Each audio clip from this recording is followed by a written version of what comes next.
Hello students, centroid का और एक वीडियो आपके लिए। पिछले वीडियोस में हम लोगों ने टी सेक्शन, आई सेक्शन और एंगल सेक्शन के न्यूमेरिकल सॉल्व किए, how to find the centroid. अब इस वीडियो में देखिए फाइंड द सेंट्रॉइड। अब यहाँ पे कंपोजिट सेक्शन है। कंपोजिट सेक्शन मतलब क्या? यहाँ पे अगर आप देखेंगे तो तीन अलग अलग ज्योमेट्रिकल फिगर का एक लैमिना है। इसमें अगर हम पूरे कंपोजिट सेक्शन को देखें तो इसमें यहाँ पर ये एक ट्रायंगुलर सेक्शन है, ये एक रेक्टेंगुलर पार्ट है और एक सेमी सर्कल है। ठीक है, तो ये पूरे लैमिना को तीन पार्ट्स में यहाँ पे डिवाइड कर दिया है। ये ट्रायंगुलर पार्ट को हम लोग 1 दे देंगे, रेक्टेंगुलर पार्ट को नंबर 2 दे देंगे और सेमी सर्कल पार्ट को नंबर 3। सबसे पहले तीनों को नंबरिंग दे दिया 1 2 3। अब यहां पर let us take the reference axis OX, इधर O ले लो, ये हॉरिजॉन्टल एक्सिस और इधर एक वर्टिकल एक्सिस दे देंगे रेफरेंस OY। ओके, अब OX और OY रेफरेंस एक्सिस लेने के बाद now we will first step start with first step. First step is you have to find the areas of all the three geometrical figures। पहले triangle का area निकालेंगे 1 का, फिर 2 दैट इज रेक्टेंगल का area, उसके बाद सेमी सर्कल का area. ठीक है, so area of triangle 1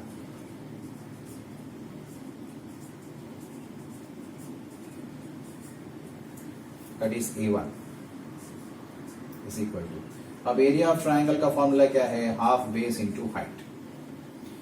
so half into, अब अगर आप यहां देखोगे तो देखो इस ट्रायंगल का बेस है 200 mm, so B is 200 mm base, और इस ट्रायंगल का वर्टिकल हाइट अगर हम देखेंगे तो 200, यहाँ पे देखिए ये इसका हाइट है। ठीक है, सो एच इज 200 mm। अब कैलकुलेटर में आप कैल्सी में इसको सॉल्व कीजिए तो आपको एरिया मिलेगा 20000 mm। So this is the area of triangle 1। इसका एरिया मिल गया। नेक्स्ट पार्ट क्या है? Rectangle, second part. तो अब निकालेंगे area of rectangle.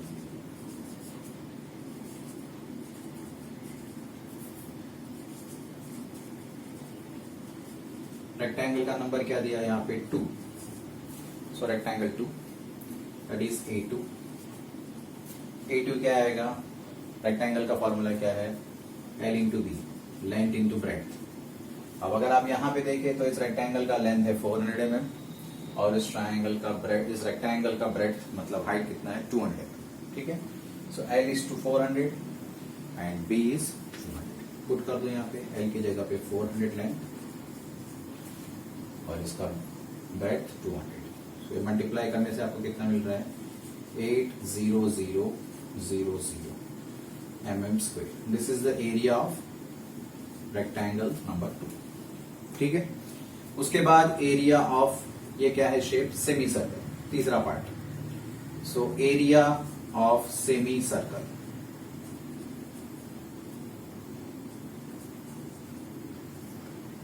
That is number 3। So A3। अब सेमी सर्कल का एरिया का फॉर्मूला क्या है? Pi square upon 2। So that is equal to pi into r, मतलब रेडियस ऑफ सेमी सर्कल। अब देखो यहाँ पे जो 200 दिया है वो उसका डायमीटर है। ठीक है, this is the diameter of semi circle.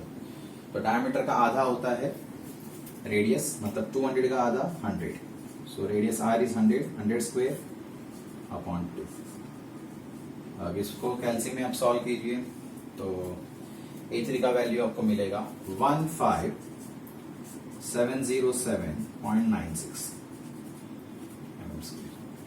सो हमको तीनों ज्योमेट्रिकल फिगर्स जो यहाँ पे लैमिना जो दिया है, उस लैमिना को हमने सबसे पहले फर्स्ट स्टेप क्या करना है? सेंट्रॉइड अगर फाइंड करना है तो फर्स्ट स्टेप आपको एरियाज निकालना है। सबसे पहले हमने लैमिना को 3 ज्योमेट्रिकल फिगर में डिवाइड कर दिया।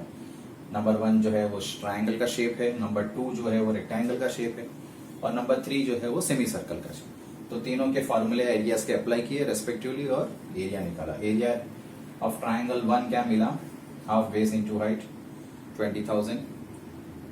उसके बाद area of rectangle shape that is 2, ये मिला हमको A2 is equal to 80,000 mm², और पार्ट 3 जो यहाँ पे है that is semi circle, area of semi circle मिला हम लोग को A3 15,707.96 mm²।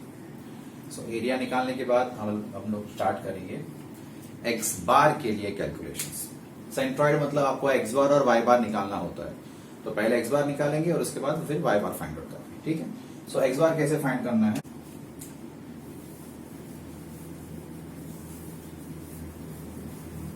Okay. So now to calculate, to find x bar,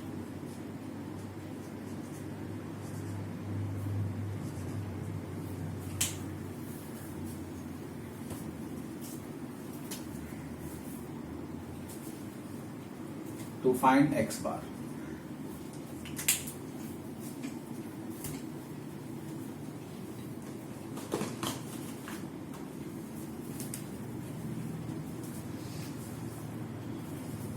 To find x bar.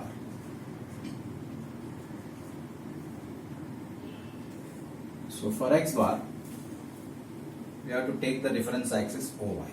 ये जो OY दिख रहा है आपको, वर्टिकल एक्सिस जो है, इसको हम लोग रेफरेंस ऐसे कंसीडर करेंगे। So consider distances of centroid, consider distances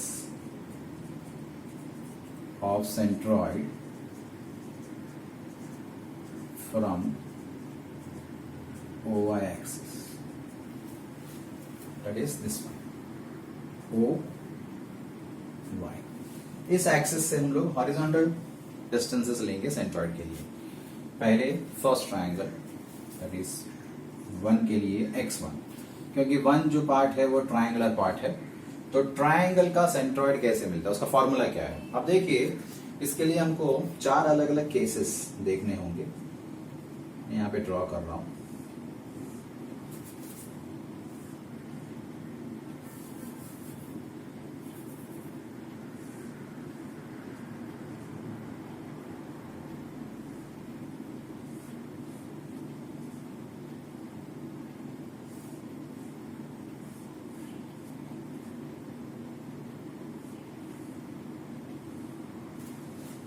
okay, अब देखो ये पहला जो है, अच्छा इसका ये बेस है और ये है हाइट, ट्रायंगल का हाइट, वर्टिकल हाइट, ओके। उसी तरह इसका ये हाइट है और ये बेस है, ये हाइट है, ये बेस है, ये हाइट है और ये बेस है, एज यू कैन सी। अब इन चारों अलग अलग फिगर में क्या है, डिफरेंस क्या है, और ये रेफरेंस एक्सिस है OXOY, OXOY और OXOY। अगर अभी हम लोग पहले सिर्फ x बार के बारे में देखते हैं। x बार मतलब क्या, OY एक्सिस के से रेफरेंस से डिस्टेंस, हॉरिजॉन्टल डिस्टेंस। अब इस केस में अगर आप देखोगे तो इसका वर्टिकल साइड जो है, हमारा जो रेफरेंस एक्सिस है OY, उसके ऑपोजिट साइड में, उसकी तरफ नहीं है, उसके दूसरी तरफ है, ऑपोजिट साइड में। तो जब ऑपोजिट साइड में रहेगा तो x बार का फॉर्मूला आएगा 2 इंटू बेस बाई 3, या फिर 2/3 इंटू बेस, ये जो बेस है उसको इंटू 2/3। यहां पे अगर देखेंगे तो देखो इसका वर्टिकल साइड जो है एक्सिस की तरफ, इनफैक्ट एक्सिस के ऊपर, एक्सिस की तरफ। यहाँ पे वर्टिकल साइड, दोनों में डिफरेंस समझो। वर्टिकल साइड इस तरफ है तो x bar is 2/3 into base. Axis के साइड में ही वर्टिकल रहेगा तो सिर्फ बेस बाई 3। सेम हियर, इधर भी देखिए ट्रायंगल उल्टा है, बस रिवर्स में है ट्रायंगल, बेस ऊपर है, इन दोनों में बेस नीचे था, यहाँ पर बेस ऊपर, इसका वर्टेक्स नीचे। लेकिन इसका जो हमको तो सिर्फ वर्टिकल साइड कंसीडर करना, वर्टिकल साइड इस तरफ है, मतलब रेफरेंस एक्सिस की तरफ OY, तो इसका भी x बार क्या आएगा, बेस बाई 3। इधर देखिए वर्टिकल साइड जो है ट्रायंगल का, एक्सिस जो है OY एक्सिस, उसके ऑपोजिट साइड में इस तरफ है, तो इसका x बार आएगा 2/3 इंटू बेस। ओके, आपको मेन बेस ही देखना है हर जगह पे, सिर्फ बेस का ही, मतलब यहाँ पे मल्टीप्लाई बाय इधर 2/3 करना है या 1/3 करना है। लेकिन उसके लिए पहले क्या देखना है कि जो हमारा रेफरेंस एक्सिस है, उस एक्सिस की तरफ वर्टिकल साइड है या उसके ऑपोजिट तरफ है। फर्स्ट केस ऑपोजिट साइड में है, इसलिए 2/3 into base. Same last case में भी देखो ऑपोजिट साइड में इसलिए 2/3 इंटू बेस। इन दोनों में देखो वर्टिकल साइड जो है एक्सिस की तरफ है इसलिए base by 3, vertical side axis की तरफ इसलिए बेस बाई 3, राइट। अच्छा ठीक है, अब यहाँ पे आ जाइए।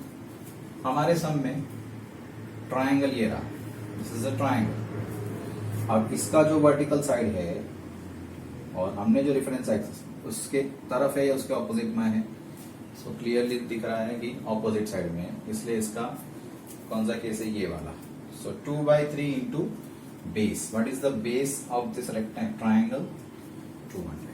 सो 2/3 into base, that is 2/3 into base is 200, 133.3. Okay.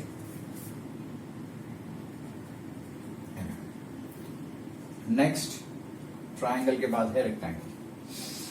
Rectangle का तो सीधा बेस बाई 2 है फॉर्मूला। इसका जो भी रेक्टेंगल का लेंथ है horizontal length divide by 2, so 400/2, इसका लेंथ बाई 2। लेकिन इधर ये रेक्टेंगल जो है, देखिए यहां से रेक्टेंगल के पहले इतना ट्राइंगुलर पार्ट है, हमारा रेफरेंस एक्सिस यहां पर है।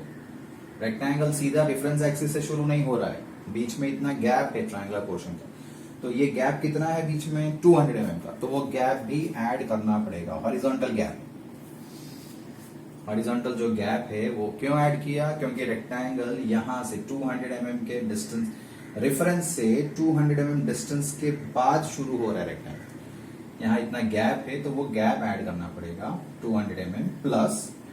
रेक्टेंगल का साइनसॉइड का फॉर्मूला क्या है? जैसे हमने ट्राइंगल के लिए ये सारे फॉर्मूले बताए, वैसे रेक्टेंगल के लिए क्या फॉर्मूला है? उसका जो भी लेंथ है horizontal distance divide by 2, so 400/2 plus gap. So ये कितना आएगा? 400/2 इज 200 प्लस 200 आ जाएगा 400 mm।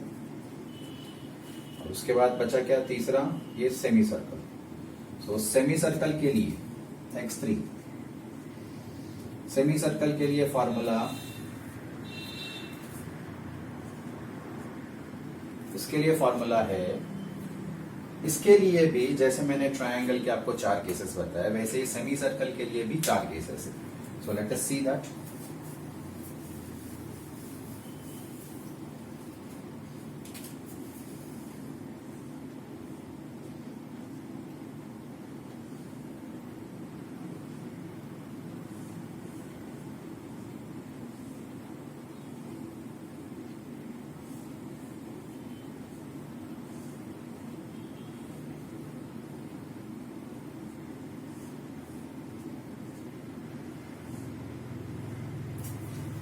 चार केसेस क्या है देखिए, ये है इसका डायमीटर, ये सेंटर और ये डायमीटर इसका, बराबर, या फिर ये रेडियस है इसका, this is radius, radius are,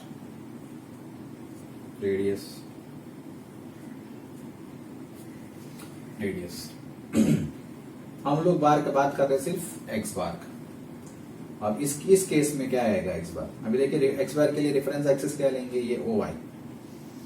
तो उसका डायामीटर देखने का ट्राइंगल, सेमी सर्कल का, सेमी सर्कल का डायामीटर एक्सिस की तरफ है। देखो ये ट्राइंगुलर, इसका डायामीटर पोर्शन है और एक कर्व पोर्शन है, राइट। सो अगर उसका डायामीटर वाई एक्सिस को पैरेलल है और उसकी तरफ है, उसका डायामीटर पोर्शन वाई एक्सिस की तरफ और उसको पैरेलल है, तो इसका फॉर्मूला है 4r/3π। Okay, 4r/3π is the formula when the diameter is parallel to y-axis and also towards it.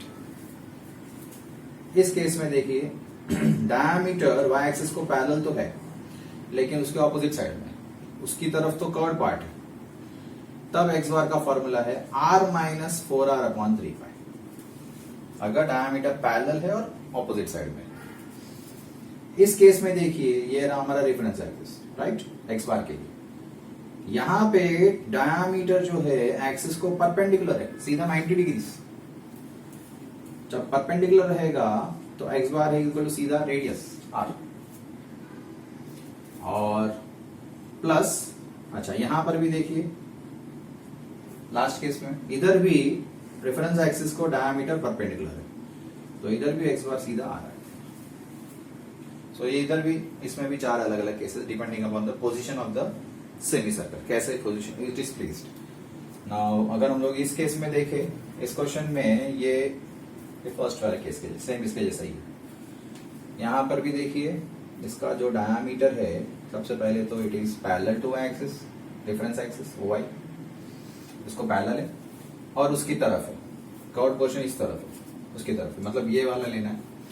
So x3 क्या आएगा 4r/3 पाई प्लस, इधर भी देखिए जैसे रेक्टेंगल के शेप में केस में था, इधर देखिए सेमी सर्कल ये रहा इतना, एक्सिस यहाँ पर है, एक्सिस से लेके सेमी सर्कल का जो डायमीटर है उन दोनों के बीच का कितना गैप है, डिस्टेंस कितना है, टोटल 600 है, 200 प्लस 400, तो वो गैप ऐड करना पड़ेगा।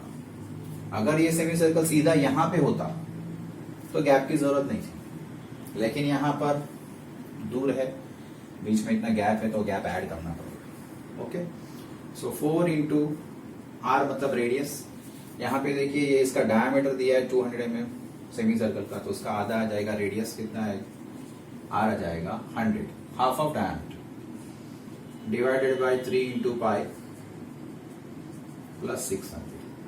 तो आप कैलसी में इसको सॉल्व कीजिए, ये आपको मिल जाएगा 642.44। So this is the axis, that is centroid of the semicircle part of the given lamina।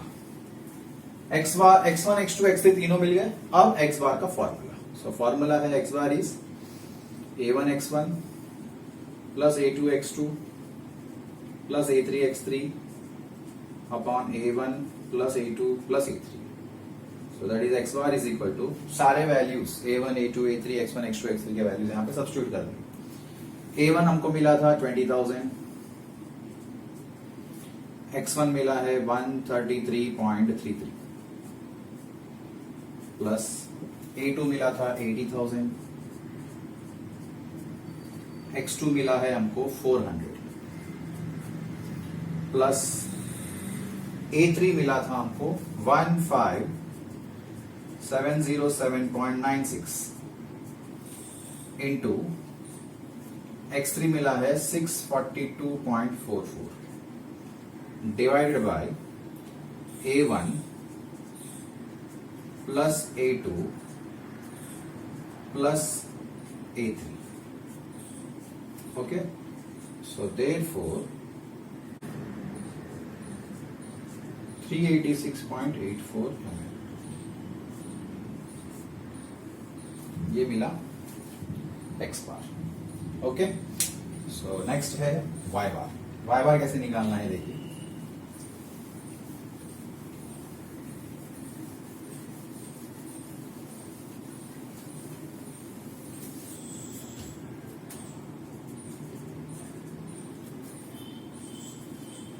so to find y bar, so consider distances of centroid from OX axis. So now we will consider this axis, horizontal axis OX. Okay, सबसे पहले first triangle 1 का y1। अब मैंने 4 cases आपको बताया, अब उस 4 cases में से ये वाला केस क्या है, इस बार क्या करना है आपको, वर्टिकल डिस्टेंसेस लेना है। सो वर्टिकल डिस्टेंस जब लेंगे तब क्या करना है, इधर भी देखना है कि देखो इसका बेस जो है एक्सिस की तरफ है, तो क्या करेंगे, इसका जो हाइट है, हाइट बाई 3, फॉर्मूला क्या है इसका, h डिवाइडेड बाई 3। h कितना है ट्राइंगल का 200 mm divide by 3, so 200 divided by 3 is 66.66. Then y2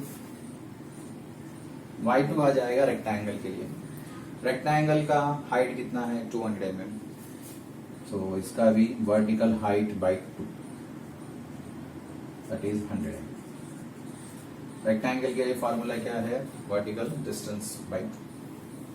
और semi circle y3, semi circle का जो डायामीटर है वो जो हमारा रेफरेंस एक्सिस है उसको परपेंडिकुलर है, राइट, परपेंडिकुलर है। तो जब परपेंडिकुलर रहेगा तो सीधा radius r, what is the radius of this semi circle, 200 mm का आधा, that is 100 mm। So this is the formula for semi circle. Now after finding y1 y2 y3 तीनों मिल गए, अब y बार का फार्मूला, y बार का formula है a1 y1 plus a2 y2 plus a3 y3 upon a1 plus a2 plus a3। तीनों values put करेंगे, substitute करो यहाँ पे। y bar is equal to a1 20,000 इंटू y1 मिला है 66.66,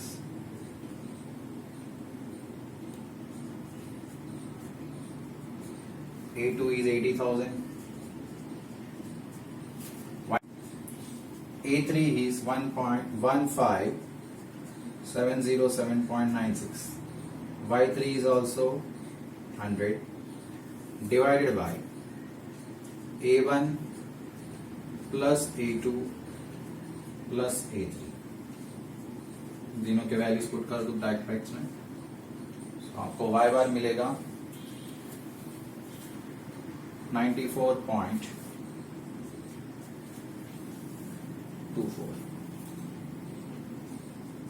कैल्सियम में कैलकुलेट कीजिए, y बार मिलेगा 94. So finally therefore centroid is x bar is equal to 386.84 and y bar is equal to 94.2.